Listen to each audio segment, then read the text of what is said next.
Huge Roth IRA, Roth 401k changes due to the Secure 2.0 Act. Gigantic. It's pretty interesting, and it's I think going to take a lot of people by surprise, and probably mostly I would think a good way. Anyway, so again, follow me on Locals. You can see the link in the doobly doo. Let me get this guy. All right, hold on. Oh boy. Sign up for my email list. You can see the link in the doobly doo as well, right down below. All right, so we're reading the Kitsis.com article that my man Jeffrey Levine or Levine has written. And this guy crushes. And I'll put a link in the doobly doo for this as well. I like to say doobly doo. Gray Steel, Grey Steel, and I forgot the dude's name up there. That guy's, I forgot his name, man. But he's a doctor. Just anyway, that's where I got doobly doo. He used to say that. He does weight training videos that you'll get a lot out of. Big fan of that guy. I interviewed him. So not a very good interview, not because of him, but because my audio sucked. This is back in May of 2018 or something like that. All right. Anyway, when I first started the channel.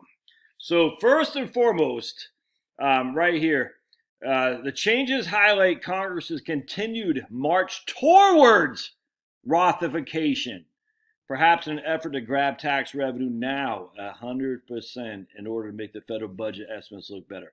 Yep, exactly. So the idea... the Secure 2.0 Act does not include any provisions that restrict or eliminate existing Roth strategies. So all these people, like I think Rick Edelman or something like that. I don't follow Rick Edelman, but I mean, it's been a long time. I'm not saying he's a bad guy, but when I heard, don't do Roth because they can come after you, there's significant Rothification going on, not the alternative, because they want the money now. It's my money and I want it now. J.G. Wentworth. So first and foremost, elimination of RMDs for Roth 401ks and 403bs. This is huge, 457. So currently, while Roth IRAs are not subject to RMDs, employer plan Roth IRAs are. All right. Now, as a result of 2.0 Act, Secure 2.0 Act, Roth accounts and plan Roth accounts as 401ks, 403bs, etc., TSB, and Roth IRAs will be on a level playing field. Accordingly, it won't be so obvious to determine whether or not to move your Roth 401k to a Roth IRA because there are no more RMDs. Notably, the language of Secure Act 2.0 appears to flat out eliminate RMDs from planned Roth accounts beginning in 2024, rather than just merely eliminating them only for those who had needed to begin taking RMDs. So basically, thus those individuals with planned Roth accounts who have already taken RMDs out should simply be able to stop taking them out. That's folks, this is huge. If you have a Roth 401k IRA, there are no more RMDs starting in 2024. Nerds note, the fact that this change is made during the Biden administration is particularly interesting given that it represents a complete 180 turn under Obama. Namely, on several occasions, Obama's budget request included provisions that would have aligned the two accounts by adding Roth RMDs to IRAs. All right, so Obama wanted to add RMDs to Roth IRAs, and Biden said no. So for the first time, Biden thinks on his own. Good stuff there, Sniffy Joe. All right, so now we got creation of simple IRA Roth, and SEP Roth IRAs. I'm not going to get in that here just because it's not that big of a deal, frankly, for me. But if you're self-employed and you have a simple IRA or a SEP IRA, you can make a Roth there as well. This is huge here. And I think it's freaking awesome. This is awesome. This is huge and awesome. So check this out. Additional employer contributions will be eligible for Roth treatment. All right, so Secure Act 2.0 continues the theme of expanding available options for getting money into Roth accounts, not out but in.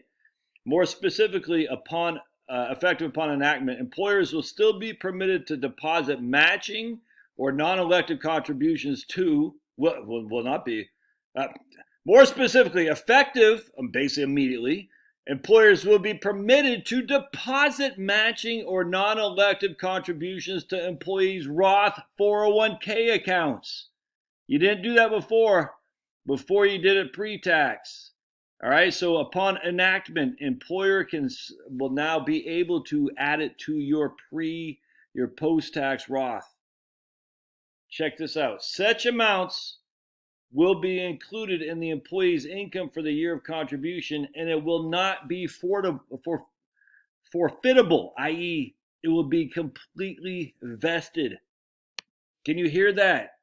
You're not deferring compensation. You're going to get free tax growth, and there's no vesting schedule. Whatever money the company contributes to your 401k, 403b, TSP, all that, if it goes to a Roth, it's non-forfeitable. Forfeit, yeah, it's yours. There's no vesting schedule. What? So when I was at USAA, they had a 2-year vested. You had to be there 2 years to get the complete match. Let's just say you're at a crappy old job. You're like, man, you're like, I don't know if I can hang it for the 2 or the 5 or whatever the vesting schedules are. Just put it into a Roth. It's yours right from the get-go. Yeah, you got to pay income tax on it, but pay to Caesar what's Caesar's. Give to God what's God's. Give to Caesar his right out the gate. Be done with it. That's huge. I cannot stress this enough. Such amounts will be included in the employee's income in the year of contribution and must be non-forfeitable. Forfeitable. So yeah, there you go. Non-forfeitable, i.e. not subject to vesting schedule. I just think that's great. So it's going to add to your income, okay, but then you're done. There's no RMDs, no vesting, never tax again. So check this out. High wage earners, this is not self-employed, this is W-2 wage earners, required to use the Roth for catch-up contributions. Secure Act gives taxpayers more money to get money into more options to get money into the Roth. The bill, in some areas, though, the bill takes that control that you don't have the choice anymore. All right, it creates a mandatory Rothification of catch-up contributions for certain high-income taxpayers starting in 2024. All right. The new rule applies to catch-up contributions in 401k, 403b, TSP, 457 plans, but not IRAs, including simple IRAs. So any kind of, if you're a high-earning wage earner, a W-2, and you have catch-up contributions, it has to go into the Roth. All right, so let's see here. To begin with, note that the Roth restriction on catch-up contributions imposed by the Secure 2.0 Act applies only to those who have wages in excess of $145,000 adjusted for inflation. Thus, it appears that self-employed individuals, sole proprietors like you, like me, would continue to have the opportunity to make a pre-tax catch-up contributions. Anyway, but if you're considered basically more than the Social Security taxable base, if you make more than the Social Security tax base and you have a catch-up contribution, it has to go into your Roth. Again, I don't have any qualm with that at all. Let's see. While it may seem unfair for the catch-up provision to treat high-income wage earners differently from equally high-earning self-employed individuals, the disparity is likely due to the irrevocable nature of planned Roth deferrals. Specifically, there's no mechanism to retroactively change planned Roth deferrals. Okay, I don't get all that. But anyway, additionally, note the Rothification restriction language above refers to wages paid in the preceding calendar year from the employer sponsoring the plan. Thus, it would appear that if an individual is 50 years or older and changes employers, they may be eligible to make pre-tax up contributions to the new employer's plan for 1 or even possibly 2 years, even when their combined wages for both employers exceeds $145,000. He gives an example here. I'm not going to get into that. That's pretty small potatoes in the overall scheme of things, so I'm not going to get at that. But that's huge, man. Huge. If you're making catch-up contributions and you have over the Social Security tax base maximum, it's going to go into the Roth. Nothing to do about it. All right, so it's worth noting that while... all right, so once again, before the dogs start barking, it's worth noting that while 401k and similar plans can include a Roth component, they're not required to do so. Of course, that raises the obvious question, what happens when employees who are required to make catch-up Roth contributions, i.e. those with previous wages exceeding the Social Security max, essentially, are unable to do so because the employers do not have a Roth option? Secure Act addresses this possibility head on. In short, the law says that the plan does not allow individuals to make Roth contributions. The catch-up contributions rules out rules will not apply to that plan.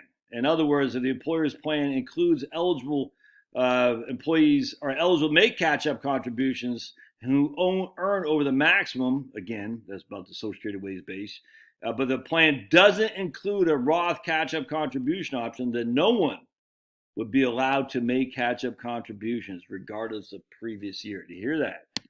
So if your plan does not allow for a Roth option and you want to make catch-up contributions, the Secure Act says you can't.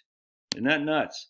If the plan did not include a Roth catch-up contribution option, then no one would be allowed to make catch-up contributions regardless of the wages. So, I mean, this obviously all these plans are going to have friggin' Roth. There's no other way around that, because a Roth, if they want to make catch-up contributions, they have to have the Roth, or else no one in the plan can. That's pretty significant. Again, they're trying to get the tax money now. All right, we'll stop there. Next, we're going to go into the 529 to Roth IRA transfers. A lot going on that. It's not nearly as good as you think, but there's some opportunities there for sure. All right, don't forget to let me know what you think. We'll see you.